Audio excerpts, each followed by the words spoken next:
caríssimos estudantes, a mais uma aula do nosso aprofundamento. A roupa é a mesma, o cenário é diferente. Por quê? Porque estamos dando continuidade a nossa aula, né?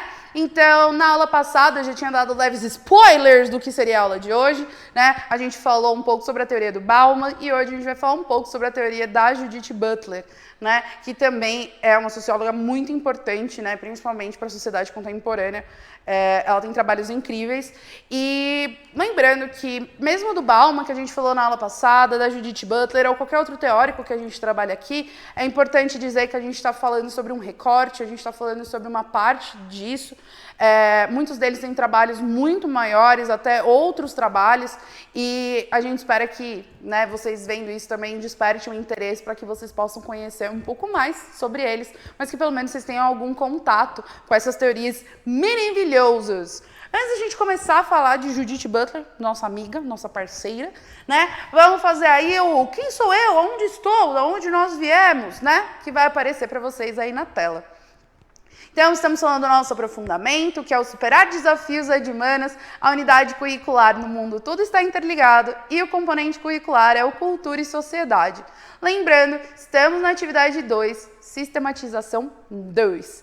E também, né, eu sempre lembro para vocês, no começo dos nossos slides, né, da nossa aula, sempre tem os slides com resumo do componente, a habilidade dos nossos eixos estruturantes, que é a investigação científica e processos criativos, assim como as habilidades específicas das ciências humanas e sociais aplicadas, para se você tiver uma dúvida, qual era a habilidade, de onde saiu isso, está sempre nos primeiros slides, então você não precisa procurar, todo o material eu já deixo ali como padrão. E vamos falar dessa mulher maravilhosa, Judith Butler, né? Judith Butler continua entre nós, né? A gente falou aí, por exemplo, do Bauman, que já não está mais entre nós, mas a Judith Butler está aqui, já veio até para o Brasil, polêmico, mas veio para o Brasil, né? Ela é uma filósofa pós-estruturalista, tá? Ela é americana e ela, na verdade, é uma das principais teóricas, né? Na verdade, posso dizer que é a principal expoente aí da teoria queer, né? E com isso também é uma das principais aí teóricas e referências de quando a gente fala sobre o feminismo contemporâneo. Ela também escreveu muitos livros sobre filosofia, né? Escreveu muitos artigos, enfim, sobre filosofia, política e ética. Atualmente, ela é professora do Departamento de Retórica e Literatura da Universidade da Califórnia, né, em Berkeley. E ela também ocupa o posto, eu vou ter que ler essa palavra que eu já tentei umas 30 vezes, honorificamente intitulado Hannah Arendt na European Graduate School em inglês. É isso. Né? A Judith Butler, ela se tornou, né, eu acho que se a gente pensar no mundo contemporâneo, eu falo contemporâneo porque, assim, quando a gente fala, por exemplo, sobre teóricos feministas, a gente tem, por exemplo, Simone de Beauvoir, que é anterior a ela, a gente tem outras teóricas aí, mas atualmente a gente pode dizer que ela é uma das principais expoentes, ela tem trabalhos muito positivos, principalmente falando sobre identidade. Então, por mais que o principal trabalho dela seja sobre teoria queer, né, e é por onde ela é mais conhecida, talvez, hoje a gente vai trabalhar a visão da ideia de identidade, né, principalmente focado um pouco, usando como exemplo a identidade de gênero, mas como a gente pode pensar a identidade no mundo contemporâneo. Né? Então, a gente falou sobre o Bauman na última aula, eu acho que nesse ponto vale a pena a gente fazer uma retrospectiva, porque com o Bauman a gente falou sobre como hoje a sociedade líquida, a modernidade líquida faz com que a gente seja cada vez mais individualista, né? E que isso não tem a ver com um movimento individual. O que isso significa? Que sou eu, que é você, mas é um movimento da sociedade e como nós somos frutos dessa sociedade, a gente carrega também essa mesma ideia da modernidade líquida e que fala que nós vivemos em constantes mudanças e a nossa identidade também muda. Ela também não é aquela identidade fixa de que, tipo, você vai ser essa pessoa para o resto da sua vida. Hoje eu sou Fabiana professora, quem sabe daqui a um tempo eu sou Fabiana o que? Astronauta. Não porque eu tenho medo, mas enfim, podia ser. Né? Então as coisas são muito mais líquidas, são muito mais mutáveis, né? Em comparação de quando a gente pensa para uma sociedade mais sólida, onde as estruturas eram mais sólidas, mais bem definidas e, consequentemente, não tão mutáveis. Né? Eu sei que eu sempre falo que, mas tudo muda. Sim, o sentido de mutável que eu estou colocando aqui é o sentido de velocidade. As coisas mudam, mas as coisas demoram muito tempo para mudar. Agora não, as coisas mudam assim, ó. Ninguém sabe o dia de amanhã. E muitas vezes, quando as pessoas leem a questão da teoria do Bauman, existe muitas vezes esse sentimento de... E aí é um juízo meu de valor, tá? Sou eu que estou fazendo essa análise, não é o Bauman que escreve, nem Judith Butler. Eu estou fazendo essa análise. Eu vejo que muitas vezes, quando as pessoas falam sobre o Bauman e tal, existe uma impressão de que a gente tem um total domínio e controle sobre essas mudanças, né? Sobre essa liquidez. E que não é bem isso que é posto nem na teoria dele, e que para ajudar a gente a entender um pouco também disso, eu trouxe a própria Judith Butler, que tem livros maravilhosos. Então, vamos iniciar a falar da Judith Butler. Então, quando a Judith Butler ela fala sobre identidade, ela fala muito sobre a questão do gênero. E aí ela traz que o gênero é um conjunto de expectativas que a sociedade tem sobre nós. E lembra quando a gente falou, inclusive no Bauman, ou inclusive quando a gente falou da identidade, que quando a gente fala sobre esse processo de socialização, de formação da identidade, a gente está falando sobre coisas que a gente absorveu da sociedade, que a gente aprendeu da nossa cultura pela socialização e que a gente absorve isso e criamos a nossa identidade baseado na nossa socialização. E na aula com a Judith Butler, eu trouxe também aquele vídeo que eu vi da Rede do Saber. Casa do Saber, olha que doida. A Rede do Saber é no andar de cima. Maravilhoso, né? A Rede do Saber é no andar de cima. Casa do Saber, que é um canal do YouTube muito bom, que ele falava sobre essa questão de que eu só me entendo como Fabiana quando eu olho para você e vejo que você é diferente de mim. E aí, a partir daí, eu me autoanaliso e me vejo como indivíduo e como diferente. A nossa identidade, querendo ou não, a gente pode fazer essa relação, porque quem nós somos também é a expectativa que a sociedade tem sobre nós. Só que nem sempre a gente entende isso de uma maneira consciente. A Judith Butler vai fazer essa análise a partir do gênero. Então, a gente vai utilizar aqui da teoria queer, falando sobre gênero, mas para fazer esse paralelo com a identidade, tá? Então, voltando ali, a gente tem ali, o seu trabalho é com foco na teoria queer, então ela vai falar um pouco sobre essa questão do gênero. E o que ela traz é que o gênero, né, essa ideia que a gente tem do que é homem e mulher, feminino e masculino, ela tem a ver com um conjunto de atos repetitivos.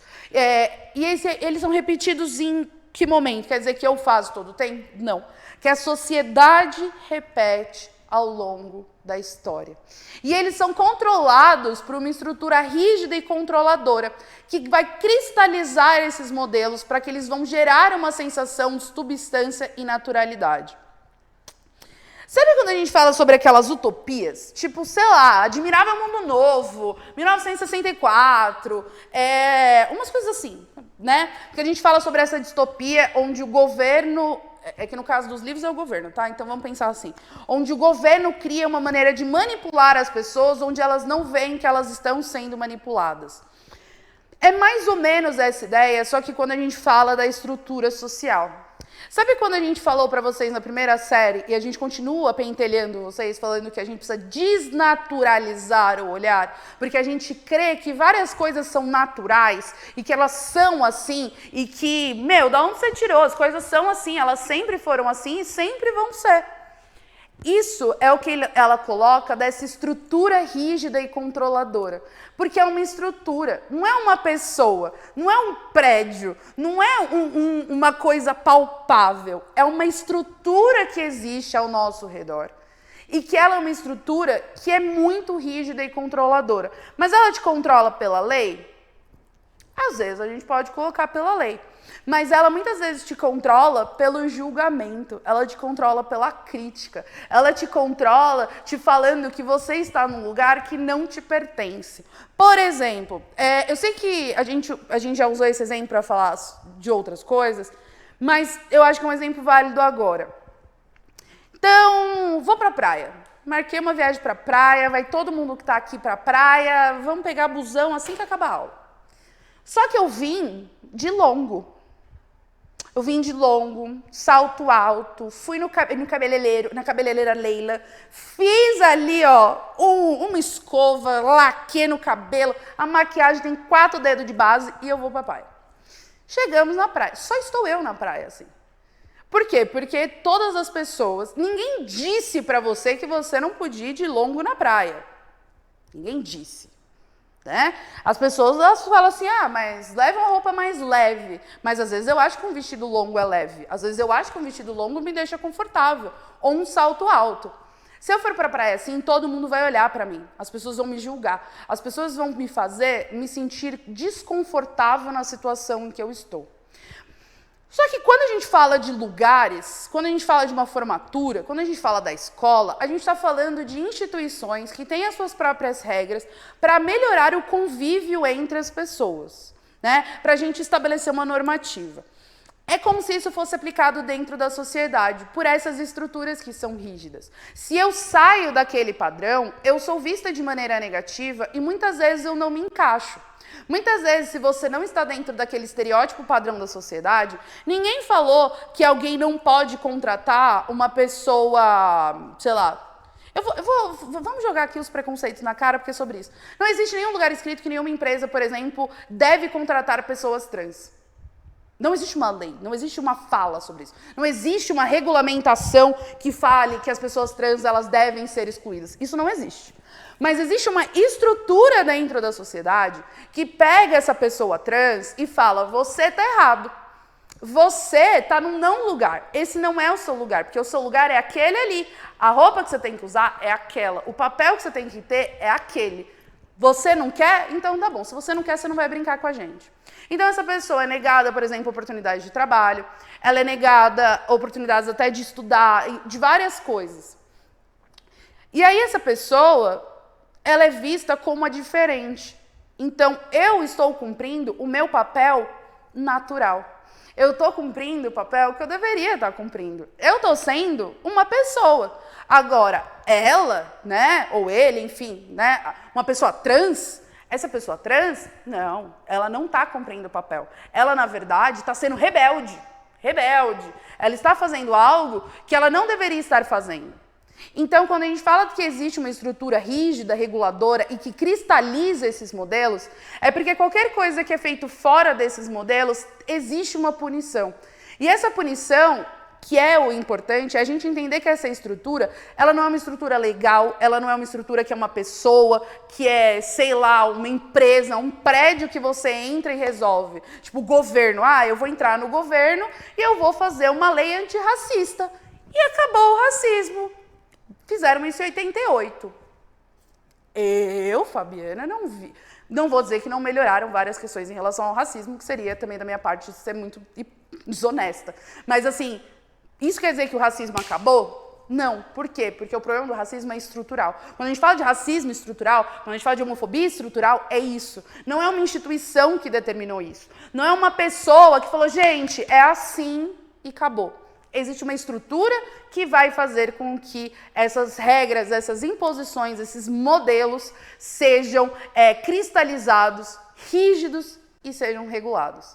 E essa instituição não é uma instituição, é uma estrutura, tá? Isso é a primeira coisa, porque a principal ponto que a gente tem que entender quando a gente fala sobre isso é desassociar essa questão das pessoas. É igual eu falei pra vocês do Bauman. Quando ele fala que somos individuais, ele não tá falando que você é egoísta, ele não tá falando que eu sou egoísta. Que a gente vive numa estrutura que nos leva a ser assim, porque a gente é socializado e ensinado assim. Fechou?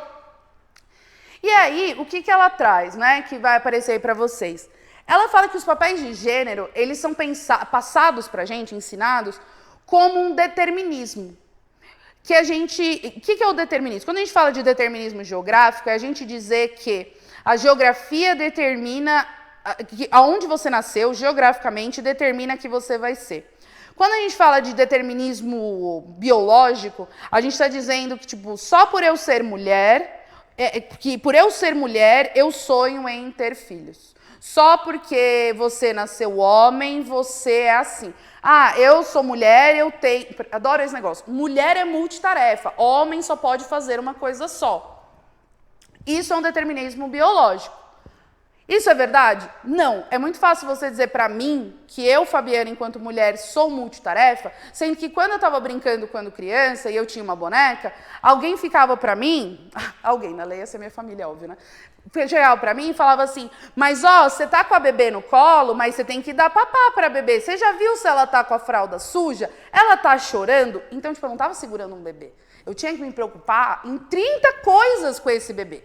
Né? Quando eu tava brincando de casinha, eu tava lá com minha boneca e tipo, não, mas o que tá acontecendo? Você fez a janta? Você arrumou não sei o quê? Quando você vê, por exemplo, muitas vezes com um menino, você tem brincadeiras que são mais direcionadas. Nós somos ensinados, por exemplo, a ser mãe, e para você ser mãe existe a ideia do multitarefas. Igual, homem dirige melhor do que mulher. Todos os brinquedos masculinos trabalham com noção espacial. Construção, Lego, carrinho, pista, tudo isso. Videogame. Quando você é mulher, eu tinha boneca, vestido, né, fantasia. Eu tinha carrinho porque a minha mãe é good vibes, mas assim, vamos fingir que minha mãe não era essa pessoa tão a gênero assim, né? Eu ia ter uma boneca, uma casinha, uma cozinha, eu tinha uma cozinha, eu tinha um jogo de louça, eu tinha uma casinha e eu tinha uma boneca. Eu nunca tive, vamos dizer, nenhum brinquedo que trabalhasse em mim noção espacial. E aí você me exige com 15 anos uma noção espacial que nunca ninguém me ensinou. Mas na verdade não. O cara tem noção espacial porque ele é homem. Não é porque ele é homem. Todas as brincadeiras que ele teve, tudo que ele fez, gerou esse tipo de resultado nele. Eu, enquanto mulher, eu fui ensinada a ser mãe. É igual, pega um homem que, vamos dizer, da minha geração, eu não sei como está a geração de vocês, né? Você, especificamente, você é aluno. Mas, muitas vezes, quando você vê homem na minha idade pegando uma criança, se ele não tem filho, ele pega a criança igual um saco de batata. Porque ele não sabe pegar. Por quê? Porque o homem não brinca de boneca, ele não é ensinado a pegar uma criança. Mas não importa, a mulher que você pegar, ela sempre vai pegar a criança, apoiar a criança aqui com a cabeça aqui e segurar desse jeito. Ou ela vai segurar de alguma maneira, segurar a cabeça dessa criança. Porque quando a gente tem uma boneca, tem moleira a boneca. Você não pode deixar a cabeça da boneca pensa. Não pode deixar cair a boneca, você vai matar a sua boneca. Então, quando a gente acha que existem esses determinismos de que homem faz uma coisa só, homem não sabe fazer duas coisas ao mesmo tempo, mulher que é multitarefa. Homem é melhor em dirigir, mulher é melhor em tarefa de casa. Mulher é melhor cozinhando do que homem. Claro, porque se eu estou na cozinha com a minha mãe e ela me ensina a cozinhar, obviamente que eu vou ser muito melhor do que meu irmão, que nunca teve que fazer um arroz na vida dele. Porque eu já tive essa vivência. Eu fui ensinada e ele não. Só que essa estrutura faz com que pareça pra gente que isso é determinado, que são coisas que nascem comigo, nascem com você. E sendo assim, a gente já nasceu desse jeito, e isso é imutável, isso já é determinado quando a gente nasce, tá? Aí vou pedir para voltar aí o slide para vocês, porque a gente entende essas coisas como um conjunto de leis e práticas que nascem com a gente. Como se fosse um determinismo biológico, mas ele não é biológico, ele é cultural, né? Então, quando a gente fala, por exemplo, que uma drag é uma imitação do gênero, e eu até, nem a drag, a gente pode dizer que, quando as pessoas falam que uma pessoa trans, ela está tentando imitar uma pessoa de um outro gênero, esse argumento que é utilizado muitas vezes em discursos homofóbicos, né? Na verdade, é a maior prova de como o gênero é performativo. Né? Só que a gente enxerga só a heterossexualidade como normal, o outro não. Mas uma maneira que a gente pode ver isso temos gibalina. Peguei gibalina hoje. Né? Então, a gibalina é um esqueleto. Ela é um esqueleto. Eu não vou levantar porque eu sou preguiçosa, mas ela não tem nada. Isso aqui é uma bacia, é um osso. Ela não tem genital, ela não tem, por exemplo, seios. Ela não tem nada, ela é um esqueleto, gente, vocês estão vendo que ela é um esqueleto. Só que todo mundo assume que a gibalina é uma mulher. E a gibalina é uma mulher. Por que a gente considera a gibalina uma mulher? Porque ela tem cabelo comprido, porque o cabelo dela é rosa, porque a blusa dela é uma blusa feminina e tá com florzinha, porque ela tá de vestido. E isso a gente estabelece que um esqueleto tem gênero, porque eles entram em critérios de definição de gênero, né? E aí, qual é a ideia que a Judith Butler ela traz em relação a essa teoria que eu estou te falando? Ela fala que o gênero, ele é performativo. Ele não é uma performance, porque para você ser uma performance, a gente principalmente tem que ter noção de que a gente está performando algo, e a gente tem que ter algo meio que, né, uma noção daquilo. Ele é performativo, porque na verdade nós somos treinados em cima dessa performance a nossa vida inteira. Só que como essa performance, né, esse elemento performativo, ele não é direto, ele não é tipo, estou falando na sua cara, a gente não consegue enxergar aonde isso foi ensinado pra gente. A gente não consegue entender isso. E isso é muito simples, porque eu já ouvi em algum momento, obviamente não vale a pena expor aonde, quem e com quem, que, por exemplo, homens são melhores em matemática e mulheres são melhores em humanas. Primeira coisa, eu sou muito boa em matemática. Que fique muito claro a todos que eu sou muito boa em matemática, vocês podem perguntar para os professores aqui. Segunda coisa, quando você é criança, se você é ensinado, por exemplo, eu brincava de boneca, eu brincava de como as pessoas se relacionam, eu brincava de como cuidar de uma pessoa, eu brincava sobre como entender as relações, de como uma Barbie se relaciona com quem e por que dá certo. Eu era ensinada sobre todos esses processos. Enquanto o meu irmão, vamos botar irmão, mas sei lá, qualquer outra pessoa, meu primo, né? Ele estava brincando de lógica, ele estava brincando com Lego, que é matemática, para que você consiga fazer uma estrutura coerente. Você está dando para ele elementos que vão fazer com que ele desenvolva mais habilidades matemáticas. Normalmente, menino que ganha kit de química. Entendeu? Menino que ganha brinquedo de controle remoto, que ele desmonta o brinquedo. Eu não posso desmontar uma boneca, não tem nada dentro de uma boneca além de espuma, né? Então, essas questões que a gente não percebe. Ninguém para pensar sobre isso. Mas a gente depois assume que, por isso que mulher é melhor em humanas e homem é melhor em exatas. Não é que ele é melhor, não é que ele é pior, as capacidades cognitivas são as mesmas. Mas o nosso ensinamento nos leva a exercitar habilidades de áreas diferentes e isso, obviamente, vai ter um resultado lá na frente. Porque o primeiro contato que eu tiver com aquilo, eu não vou ser boa em algo que eu tive o primeiro contato. Nem você é bom em algo que você acabou de aprender. Mas se é algo que você já está treinando desde o momento que você nasceu, vai ser muito mais fácil você lidar com aquela questão, né? Então, homens não são afetivos. Ninguém ensina eles a ser, né? Mulheres não são práticas. Ninguém me ensinou a ser. Eu sou aquilo que a sociedade me ensinou. Eu sou aquilo que a minha socialização me ensinou a ser. E se a minha socialização, para mim, ela sempre foi nesse formato, eu nunca vou parar para questionar ela, porque para mim isso passa a sensação de naturalidade. E o que isso tem a ver com a identidade? Porque é o mesmo processo. Vai aparecer aí na tela para vocês que quando a gente traz a questão do gênero para a construção da identidade, né, com base na Judith Butler, a gente também entende que essa identidade também é performativa. A gente entende a nossa identidade como algo que a gente constrói, que é meu e só meu. Só que, na verdade, já existem papéis e comportamentos que já estão estabelecidos socialmente há muito tempo.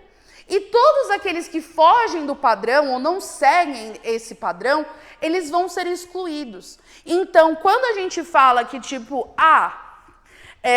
eu escolhi, Fabiana, né? Eu escolhi tal coisa, esse aspecto da minha esse aspecto da minha vida é uma escolha completamente minha. Entre aspas. Hoje, eu posso até dizer, tipo, mas você pintou o cabelo de verde. Porque hoje é socialmente aceito. Porque eu venho aqui dar aula e tá tudo bem. Entre muitas aspas. Porque eu já dei aula em muita escola que disseram que eu não era capaz de dar aula porque eu tinha cabelo verde. Porque eu tinha piercing. Porque eu uso camiseta de herói. Isso, na verdade, é a maneira que essa estrutura social, e não é a pessoa, é a estrutura, ela vai te coibir a não ser fora do padrão.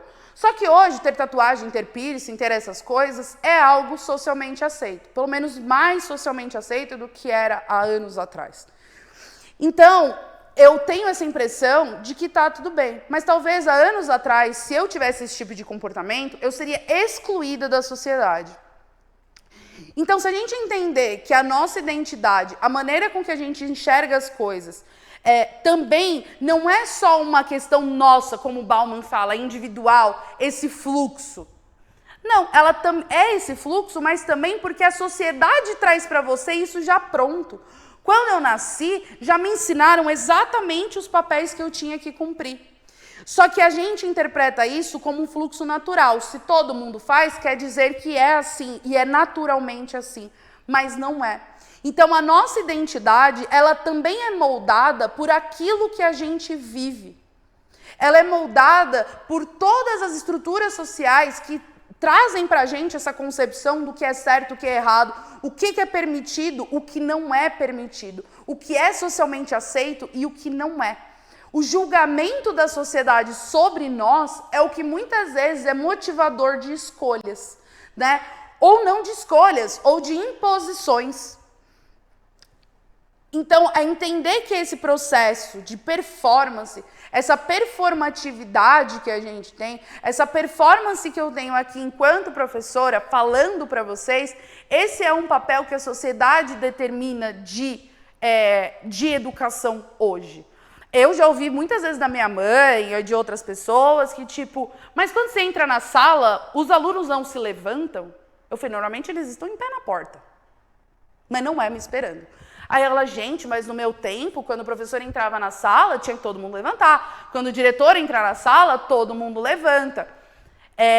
Isso, por exemplo, é uma estrutura que se modificou. Então, hoje, a gente acha que você ver uma professora como eu é completamente normal. É completamente aceitável. Você ver uma professora com roupa de herói, que não está com aquela roupa formal, né? Porque meu tio, quando ele deu aula em 1900 e bastante tempo atrás, era de terno que ele dava aula. Os professores dele davam aula de terno, no máximo uma polinha, né? Isso é uma coisa que hoje é socialmente aceitável. Há uns anos atrás isso não seria. Mas isso não tem a ver com a minha rebeldia. Isso não tem a ver com, nossa, professora, você é super rebelde. Não. Isso quer dizer que a estrutura social que a gente vive hoje me permite estar aqui dentro dessa configuração. Porque se não permitisse, provavelmente eu não teria aparecido aqui nunca de cabelo colorido, eu teria que me adequar a esse padrão, porque eu ia entender que eu estou errada. A sociedade está certa, eu estou errada, eu me adapto. Se eu não me adapto, eu me excluo. E se eu me excluo, eu vivo à margem. E aí, à margem, a gente tem tudo de exclusão social, de negar acesso a direitos, várias outras coisas.